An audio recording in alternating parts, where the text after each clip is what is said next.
Thanks for taking a moment to watch this video on the BPPA3VLIXT battery from Power Products. This battery is for the Harris XL-200P radio and is thinner than the OEM high-capacity battery, but provides comparable runtime. Install the battery by placing it on the back of the radio and sliding it toward the top. You should hear a clicking sound to confirm it's latched. Check the latches on each side to make sure they are not recessed.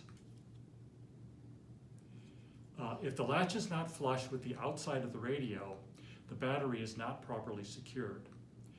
To remove the battery, squeeze the latches and lift the battery up and away from the radio.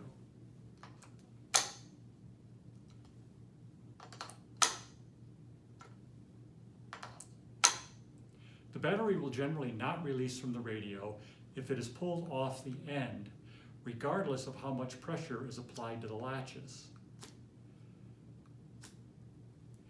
Due to small variation from radio to radio, some batteries may have a more snug fit. If you find the battery does not release on your first attempt, be sure to position your thumb and forefinger at the top of the latches and then squeeze. Top of the latch here, top of the latch here.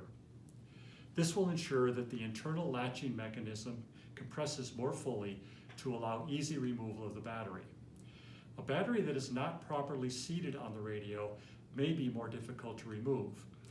In this case, check to make sure the battery is properly latched, then attempt to remove.